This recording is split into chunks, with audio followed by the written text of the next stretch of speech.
बच्चों को उनका हक न दिलाया, हम रोड पर उतरेंगे। ये जो एमएलए तो बन चुके हैं पैसों के जोर पर, ये किस लिए है? ये लोगों को क्यों ऐसा करते हैं?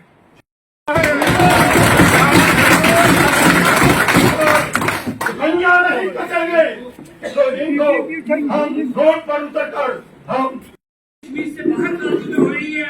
बच्चों को यहाँ से स्कॉलरशिप के नाम पे लिया गया और वहाँ से उनको कहा गया कि 50-50 हजार स्कॉलरशिप आएगी और आज बच्चे मजबूर, बेकस, बेसहारा होकर अपनी एडमिशन वापस लेकर घर आ रहे हैं। जनाब, हमें गवर्नमेंट स्कॉलरशिप नहीं दे रही है। और जब मंत्री साहब से पूछा गया तो जनाब सोशल वेलफेयर एनओसी नहीं दे रहा है। वो हमें तो पहले ही उम्मीद नहीं थी। आप आज क्या एनओसी की बात करते हो? मैं जनाब से गुजारिश करता हूं कि इस मसले को एलजी साहब के साथ लेकर इंटरवीन करें और इस मसले को जल्द अज जल्द हल करें। इन लोग बच्चों का स्कॉलरशिप का मामला है, इनको हल करने की कोशिश की जाए। ये बच्चों के फ्यूचर का मामला है, उनकी पढ़ाई का मामला है। सब लोग वाकिफ हैं, सब लोग बखूबी जानते हैं कि मुर्तजा खान साहब किस शख्सियत के हामिल हैं। मैं अगर कहूँगा तो बहुत कम हो जाएगा। आप लोग जानते हैं कि पिछले 20 साल से 30 साल से मुर्तजा खान साहब ने तन मन धन से जो शेड्यूल ट्राइब हमको मिला है उसमें लाने के लिए कोई कसर बाकी नहीं छोड़ी है। चाहे वो दिल्ली के दरवाजे हों, चाहे वो जम्मू के अहलवालों के दरवाजे हों, चाहे वो मैं आखना चाहना है कि जितना जितना जहां जहां से बीजेपी को वोट मिले वहां हमारे लीडरान बहुत सारे जाते हैं सेल्फी लेने के लिए। मैं बालाकोट की बात करूंगा, संगयोट की बात करूंगा। भाई बहुत सारी सेल्फियां आपने ले ली। आज तक संगयोट के लोगों की किसी ने 2 रुपए की मदद भी की? क्या किसी ने ये समझा कि वो कैसे रह रहे हैं और किसके घर में रह रहे हैं?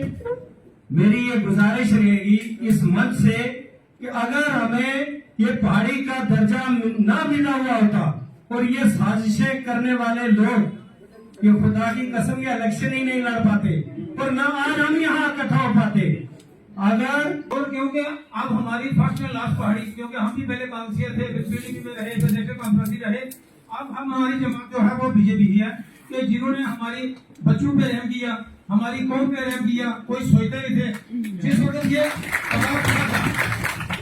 साहब ने जब ये फाइल लेके गए दिल्ली तक पहुंचे तो कुछ लोग मजाके करते थे उस वक्त। आज भी हमारे लोगों को समझ नहीं आई। जिस दिन अमित शाह जी यहाँ मेंटर के अंदर आए तो उन्होंने पूरा अपने सबको से यह बात कही कि मैंने मुर्तजा साहब को कहा ये फाइल लेके आए मेरे पास, तो मैंने इनको कहा कि अगर हम गाड़ी दे तो आप इलेक्शन लड़ेंगे? तो इन्होंने कहा मैं बिल्कुल लड़ूंगा। तो उन्होंने लड़ा के दिखाया। कर रहा है, मैं जनाब से गुजारिश करता हूं कि टीएसपी प्लान जो है उसमें हमारे मंत्री साहब ने कहा कि मैंने तमाम जितने भी विलेजेस हैं उनको टीएसपी में हमने लाया। जनाब उस पर भी बात करेंगे। पहाड़ी हॉस्टल अभी तक वो जो है ना वो सोशल वेलफेयर उसको एनओसी दे रही है। बच्चे दर की ठोकरें खाने पे मजबूर हैं और बड़ा मसला स्कॉलरशिप का। ये भारतीय जनता पार्टी के सिपाही यहाँ पे आज बैठे हैं और ये ओरिजिनल असली भारतीय जनता पार्टी जिसका बच्चा आपकी पीठ के पीछे खड़ा है और आप जो भी हुक्म करेंगे इंशाअल्लाह उस पर हम लब्बैक कहेंगे। जिस वक्त संगयोट में वाकया ऐसी लगभग मेरे ख्याल कोई 1 महीना हुई है नुकसान होया उस एक जिस वक्त संगयोट शुरू ने इब्तदा ने जड़े कुछ वाकयात होए इस पीर पंजाब खिते ने अंदर उन्हां विच संगयोट ना भी एक वाकया है। उन ते बेशुमार इस तरह ने वाकयात होए ना। अगर ये गवर्नमेंट है उज्जत दे दी कि जी बहुत सारे वाकयात हो गए इस तरह के, बहुत जगह नुकसान हुआ है, लोगों का जानी और अमलाक का नुकसान हुआ है, तो हमारे पास पैसा उतना नहीं था जिसको हम तकसीम करके सबको रिलीफ देते। लेकिन संगयोट का जो ये इंसिडेंट हुआ है ये उन इब्तदाई वाकयात में से है जिस वक्त शायद बाकी दीगर इन इलाकों में किसी जगह इतना बड़ा नुकसान नहीं हुआ। अब वहां पे एक मौलाना साहब ने अपने दिल की भड़ास निकाली, सख्त अल्फाज में जम्मू कश्मीर के चीफ मिनिस्टर को उन्होंने एड्रेस किया। अब उसका रिएक्शन देखिए। उस शख्स को इतना मजबूर किया गया, उस पर इतना प्रेशर डाला गया कि रातों रात उसने एक दूसरा पैगाम वीडियो के जरिए से सर्कुलेट किया और माफी मांगी। किस बात की कि उमर अब्दुल्ला के लिए उसने सख्त लफ्ज क्यों इस्तेमाल किया। अरे अल्लाह के बंदो, हमारी तारीख ऐसे कई वाकयात से भरी हुई है जहां बड़े बड़े सलातीन और खुलफाए राशिदीन को लोगों ने सरे राह चौक में खड़ा कर सवाल पूछे, उनसे कहा कि अगर आप हाकिम वक्त हैं तो आपने हमारी इस मुश्किल की दादरसी क्यों नहीं की। उमर अब्दुल्ला किस खेत की मूली है यार, तुमसे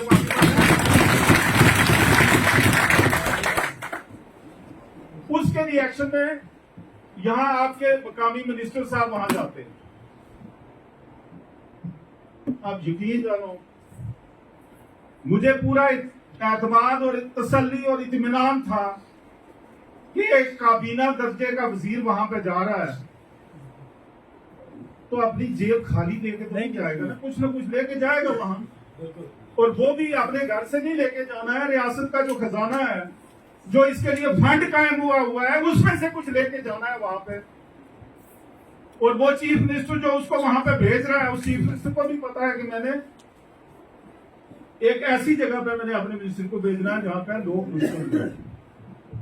अफसोस, सद अफसोस कि वो मिनिस्टर साहब वहां जाते हैं लेकिन फूटी कोड़ी की भी इमदाद वहां पे वो लोगों की नहीं करते।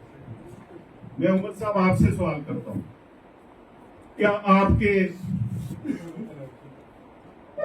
आपके फंड में संगेहोट के लोगों के लिए 10 रुपए भी नहीं थे? और इनके मिनिस्टर जो है उमर साहब के, ये आए दिन मैं इनको देखता हूं, ये दलील दे रहे होते हैं कि जी ड्यूल पावर सिस्टम है, इक्तदार 2 हिस्सों में बटा हुआ है। एक तरफ चीफ मिनिस्टर है, दूसरी तरफ लेफ्टिनेंट गवर्नर है, ये इनकी दलील है। तो इसकी वजह से हम कोई इख्तियार नहीं रखते, हम कोई काम करने लायक नहीं है। शर्म नहीं आती? अगर नहीं हो इस लायक तो छोड़ दो, बाहर निकलो।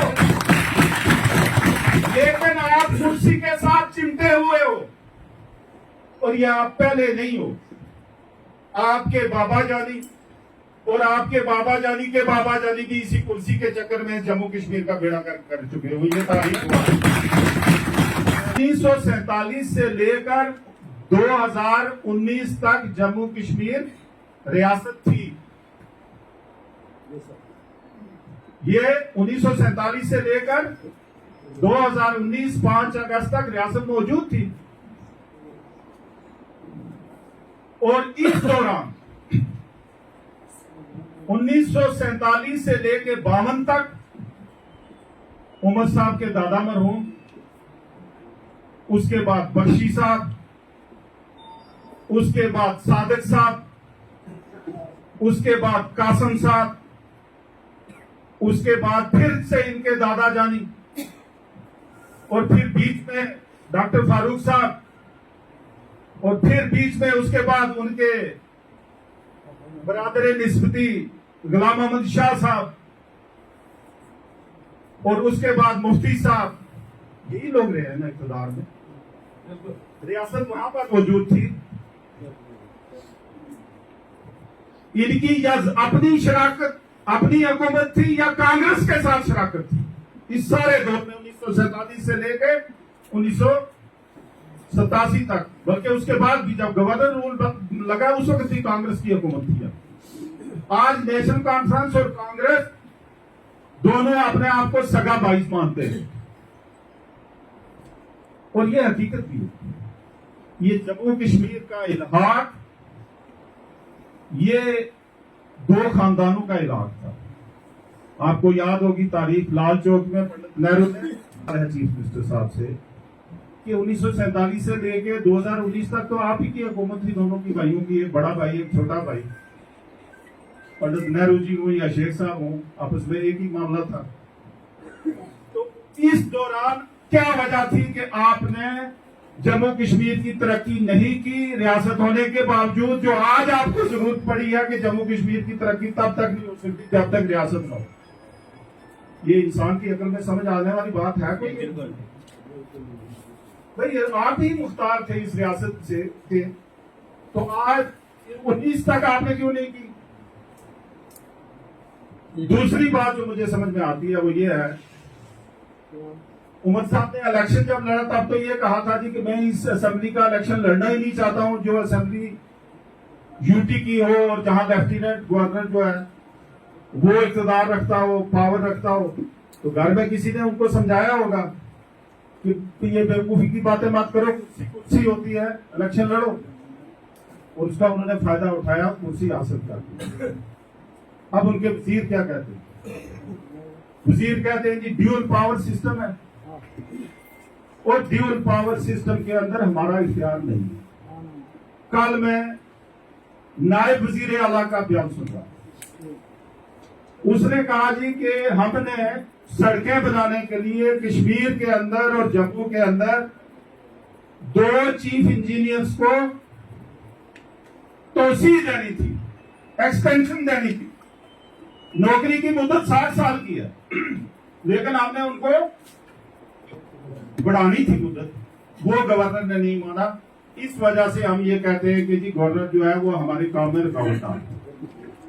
अबे अल्लाह के बंदे, 60 साल की नौकरी एक बंदा कर चुका, उसके पीछे लाइन लगी है इंजीनियर्स की जिनको आप प्रमोट करेंगे, नौजवान है, काम करेंगे, लेकिन वो चीफ इंजीनियर जिसको आप तोसी देना चाहते हो, ये मेरे सामने इंजीनियर बैठे हैं, ये समझते हैं कि इंजीनियर की तरक्की के लिए कोई इम्तिहान नहीं होता आईएएस का, सीनियरिटी में आगे बढ़ता रहता है। आप उस इंजीनियर को तोसी दे रहे हो, इसका मतलब है वो आपका रिश्तेदार है या आपने उससे कोई मोटी रकम ईट कर रखी हुई है, और गवर्नर ने उस पर रोक लगा दी। अब ये बताओ कि गवर्नर इनकी बदनुमानियों पर रोक ना लगाए, वो इनको खुली छुट्टी दे दे, ये 70 साल की उम्र के बंदे को भी चीफ इंजीनियर लगा लें अपनी मर्जी से, इसलिए कि वो इनका रिश्तेदार है या उससे उन्होंने माल खाया हुआ है, और उसके ऊपर अगर गवर्नर साहब पाबंदी लगाते हैं तो क्या ये बुरा है? सही है, ये दुरुस्त फैसला है या गलत फैसला है? जहां तक इनके इख्तियार का मामला है, रोज ट्रांसफरें करते हैं ये मास्टरों की, हेडमास्टरों की ट्रांसफरें करते हैं, प्रिंसिपल ट्रांसफर करते हैं, उसके बाद इंजीनियर ट्रांसफर करते हैं, फॉरेस्ट डिपार्टमेंट के मुलाजमों को ट्रांसफर करते हैं। वहां ये नहीं कहते हैं कि हमारे ऊपर गवर्नर की रोक है। डेवलपमेंट के ये काम जो लिस्टें बना के सोशल मीडिया में सर्कुलेट करते हैं, अल्लाह गवाह है मुझे लग रहा होता है ये किसी हिस्टोरियन ने तारीख लिखी है जिसमें कौमों के नाम लिखे हुए, गोते लिखी होती हैं, उस तरीके से ये काम करते हैं। ये छोटे छोटे कामों के ऊपर इनकी नजर होती है। सड़कें बनानी हो तो उसके लिए ये, हाँ, जो बड़े प्रोजेक्ट्स हैं जैसे पीएमजीएसवाई है, पीएमजीएसवाई जो है वो सेंटर की स्कीम है। पीएमजीएसवाई ने पैरामीटर सेट करके रखे हुए हैं, वहां मिनिस्टर का कोई भी वहां कोई मुदाखलत नहीं कर सकता। हमारे साथ एक वाकया हुआ बालाकोट का पिछली बार, पीएमजीएसवाई जो फर्स्ट फेज था उसमें हमारे बालाकोट ब्लॉक को ड्रॉप करवा दिया एक साथ में। मैंने किसी इंजीनियर से थोड़ा सख्ती से बात की, उसने कहा जनाब हम बीच में फंस गए मरे हुए। मैंने कहा क्या हुआ? कहा मैंने 32 साल नौकरी की है लेकिन मुझे कभी किसी ने तो नहीं किया। कहा आज एक मिनिस्टर साहब ने मुझे बुला के अपने दफ्तर में इतना हरास किया, कहा कि इसको आप बालाकोट ब्लॉक सारे को ड्रॉप कर दो। किसी इंजीनियर से पीएमजीएसवाई वाले से जाके आप दफ्तर से मालूम करोगे क्या ये वाकया दुरुस्त है या गलत। बिल्कुल हुआ है। लेकिन फिर मुझे अपने तरीके से जो करना था मैंने किया। अब उसी ब्लॉक की इस बार 20 से ज्यादा रोड जो है पीएमजीएस की आपसे ये इनकी सोच है। अब उमर साहब का दूसरा जो पहलू है जो वो कहते हैं कि मेरे पास रियासत नहीं है इसलिए मैं कुछ नहीं कर पा रहा हूं। अब मैं निकलूंगा लोगों के पास, उनके दस्तखत लूंगा, उनका अंगूठा लूंगा ताकि रियासत मिले, और रियासत मिलने के बाद फिर ये उस चीफ इंजीनियर को 20 साल की एक्सटेंशन दे दो। इसके लिए इनको इक़्तिदार चाहिए, बदनुमानी के लिए इक़्तिदार चाहिए, इनको रियासत चाहिए। लेफ्टिनेंट गवर्नर साहब ने जो लॉ एंड ऑर्डर के साथ जुड़े हुए ऑफिसर्स थे उनकी ट्रांसफर की। इन्होंने हल्ला मचा दिया क्योंकि इन्होंने मोटे मोटे बस्ते रखे हुए थे, बैग रखे हुए थे, सोच रहे थे कि एडमिनिस्ट्रेटिव रीशफल करेंगे, इसमें मोटा माल आएगा, कहीं डीसी लगाएंगे, कहीं एसपी लगाएंगे। लेकिन वो जिस वक्त इनकी वो ख्वाहिश पूरी नहीं हुई तो इन्होंने हल्ला मचाना शुरू कर दिया। पैसा इनके पास है, एडमिनिस्ट्रेशन इनके पास है, इख्तियार इनके पास मौजूद है। ये सिर्फ लोगों की तवज्जो हटाने की खातर ये वावेला पीटना शुरू हो गए जी कि रियासत नहीं है, रियासत की वजह से इख्तियार नहीं है। अब आपके पास रियासत ना होने की वजह से आपको काम करते हुए कहां रुकावट आई? ये मिसाल जो मैंने आपको दी है चीफ इंजीनियर की, इस तरह के काम जो है करने से गवर्नर ने इनको रोक लगाई है। हम एक नजरिए, हम एक सोच और हम एक मिशन के साथ जो है वो इस बीजेपी के साथ जुड़े। यहां पे एक्सप्लॉयटेशन करने वाले बेशुमार लोग थे जिन्होंने की हमारे खिलाफ इलेक्शन में। मैं उस चैप्टर को भूल जाना चाहता हूं, वो इसलिए कि हमारे लोगों के इन लोगों ने गुमराह किया। सादा लोग थे हमारे, किसी के बहकावे में आगे किसी की बात अनसुनी कर दी। वक्त की हमारे पास कमी थी, हम लोगों के पास जा नहीं सके। लेकिन हर रोज मुझे कोई ना कोई इंसान ये जरूर कहता है कि जी पिछली बात को रफा दफा करो, हम आगे इकट्ठे मिलकर चलेंगे। मेरे दरवाजे सबके लिए खुले। पिछले दिनों यहाँ पे प्रोपेगेंडा किया कुछ लोगों ने, मुर्तजा खान जी वो 17,000 वाले किधर गए? सोशल मीडिया सब देखा उसकी। और वो सवाल पूछने वाले पता कौन लोग हैं? जिन्हें जो एक भी बंदा सर डाल इलेक्शन सारे खिलाफ उन्हें मोर्चे खोले ने सर।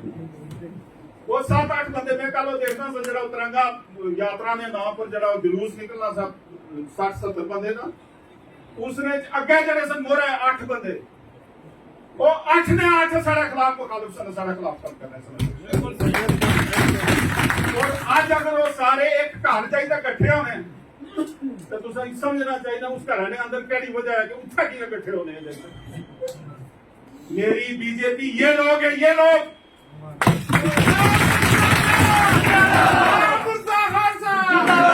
जितनी मर्जी आप पर्चियां पार्टी लीडरशिप को गुमराह करके कोई अधिकारी बन जाए, कोई प्रभारी बन जाए, वो कागजों में बना रहेगा।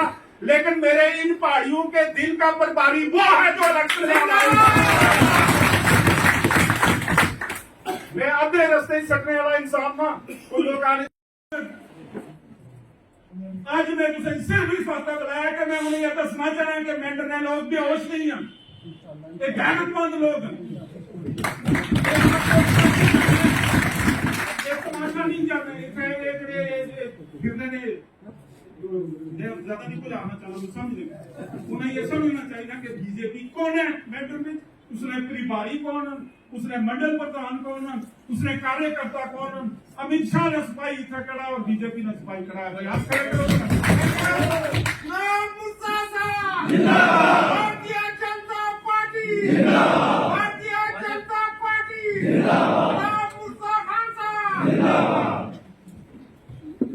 असारा एक मिशन है, असारा मिशन ये है, मेरा मिशन में खास कर कई दफा मैं सख्ती भी करना फिर भी ठीक है।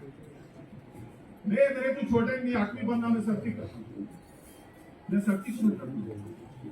जिस वक्त मैंने देखना है कि मेरा विजन क्या है, मेरी सोच है कि क्या मेरे 110 बच्चे 1100 की इस बारी पहाड़ी MBBS की सिलेक्ट हो सन या ना हो सन। मेरी सोच है कि अगर 660 इसलिए पोस्टर निकली है तब उस 66 नेवियां बच्चियां हो सन या ना हो सन। क्या मेरे लोग अस्पताल अच्छा होसी ना होसी, पुरने वास्ते सड़क होसी ना होसी, ये बड़े प्रोजेक्ट इतनी बड़े लेकिन वो प्रोजेक्ट हमारा कई बारी मेल नहीं खाना कैसे ना कोई एक असंख्य होसी बंदा वो लेकर खून करसी है जी हमारा डंगा 15,000 में जरा है उसने बीत गई उस वक्त आज शेड्यूल ट्राइब नहीं था। शेड्यूल ट्राइब ना वजीफा जरा है ये ट्राइबल अफेयर्स मिनिस्ट्री जड़ी है एक ग्रांट ठीक असाड़ा केस पहले सा TSP पहाड़ी पीपल स्टूडेंट जेडे सन उन्हें मुझे पता वो तो उनास रहे ना वो नहीं है कि जम्मू कश्मीर गवर्नमेंट ने सोशल वेलफेयर और ट्राइबल मिनिस्टर ने इन दो मिनिस्ट्रियों ने इसी कोऑर्डिनेट करना है और इसी गवर्नमेंट ऑफ इंडिया को भेजना है। ये काम किसका है? जम्मू कश्मीर की गवर्नमेंट ना ट्राइबल अफेयर्स मिनिस्टर ना तो संत तुझे पता है वो क्या है खैर ट्राइबल अफेयर्स मिनिस्टर ना बोलो ही नहीं बोलिए। ये मैं कह रहा हूं फिर तुझे फिर तक सारा मसला ही होता है ये तो सारा मसला होता है। पीएमए पिछले दिनों टैगिंग हुई कोई बंदा तुम तो दे आवे बच्चा तुम तो मराद के सारा आंडी गुआंढी सारा माशाल्लाह सारे जड़े ने आउंदा लोग सारा कोई आंडी गुआंढी जड़ा मुस्तैक साहब ने टैगिंग हुई उसका सोचना मैं देखा तो हमें नहीं पता मैं सेक्रेटरी जड़े से सेक्रेटरी लेवल तक जीआरएस मैं उन्हें भी फोन करे कितना तेरी पंचायत के अंदर कितने लोग हैं मुस्तैक और तू कितने नहीं जियो टैगिंग कितनी बाकी मैं वीडियोस नाल करना मैं सारे मैं सताइश कर रहा हूं मैं कोई कुछ ऑफिसर की कोई गलत कर रहा हूं सब ना तेरे को अपडेट करने सारे करने जितना भी लक्ष्य के खराबी है उसमें मैं चिट्ठी लिखा हमारे को बड़ा लंबा था दिल्ली तक मैं लिख सकता दारा सब ठीक है कि भावे डीसी साहब हैं तो भावे एसपी साहब हैं तो भावे आईजी साहब हैं जिसने मैं चिट्ठी लिखी हमारी चिट्ठी पर कोई ना कोई असर जरूर होती है और मैं लिखा अगर जितना भी लगा लेकिन मैं हर रियासत का दर्जा मिलेगा लेकिन इस तरह के लोगों के हवाले जम्मू कश्मीर के लोगों का मुस्तकबिल नहीं किया जाएगा। खासकर इन पुंछ राजौरी के इन लोगों का मुस्तकबिल इनके हाथों में नहीं दिया जा सकता जो इनके हाथों आज तक एक्सप्लॉइट हुए। हम भी चाहते हैं रियासत बहाल हो लेकिन सिर्फ उमर अब्दुल्ला को इक़्तिदार सौंपने के लिए रियासत बहाल हो हर किसी ये लोग हमारे इस शेड्यूल ट्राइब के दर्जे के भी दरकार है। इन्होंने पिछले इलेक्शन में देखा आपने वो पीडीपी का एक वो लड़का है वो आजकल वो मेंबर असेंबली में उसने इसके खिलाफ बयान दिया। नेशनल कॉन्फ्रेंस के रूला साहब ने इसके खिलाफ बयान दिया। अब वो सब कमेटी की रिपोर्ट के अंदर जो है ना मैं वार्न करना चाहता हूँ इस कमेटी को भी और इसके चीफ मिनिस्टर को कि अगर पहाड़ियों की रिजर्वेशन के साथ जरा भी छेड़छाड़ की गई तो अंजाम के लिए तैयार रहना। ये मेरा पैगाम है और मुर्तजा खान का अकेला नहीं ये सब लोगों का पैगाम है।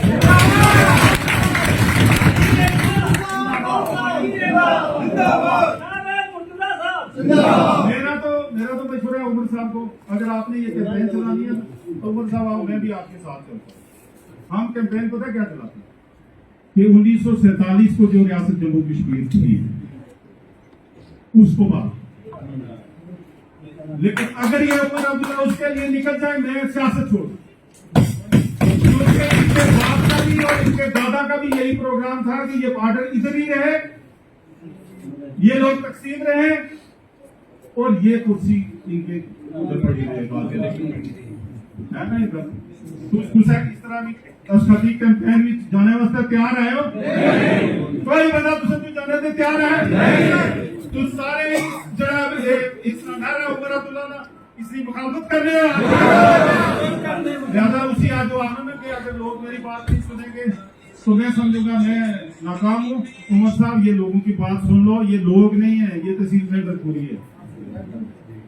इनका पैगाम है आपको ये दस्तखती मुहिम लेके मत निकलना दर बदर हो जाओगे। आपने तो वैसे भी इलेक्शन यही कहा कि आपने तो उस पर 370 भी रखा हुआ था अब 370 तो गया गायब हो गया वो उसका नाम नहीं लेते और ये अगला इलेक्शन इन्होंने रिजर्वेशन के ऊपर इनको 370 आजादी वो ये वो सारा खत्म है। लेकिन हम अपने पैरों पर खड़े हैं मजबूती के साथ खड़े हैं उस जगह पे खड़े हैं जिन्होंने हमारे साथ इंसाफ किया। मैं वो उस मकाम पे खड़ा हूं उस पार्टी के साथ खड़ा हूं जिन्होंने हमें शेड्यूल ट्राइब दिया जिसके नतीजे में मेरे बच्चे डॉक्टर बन रहे हैं इंजीनियर बन रहे हैं बच्चियां टीचर बन रही हैं नर्सें बन रही हैं सरकारी मुलाजिमतों में हमारा हिस्सा जो है वो उसका तयन हो गया है जिनको आज तक इग्नोर किया जाता है। इस प्रोग्राम में इस मिशन में आप मेरे साथ हो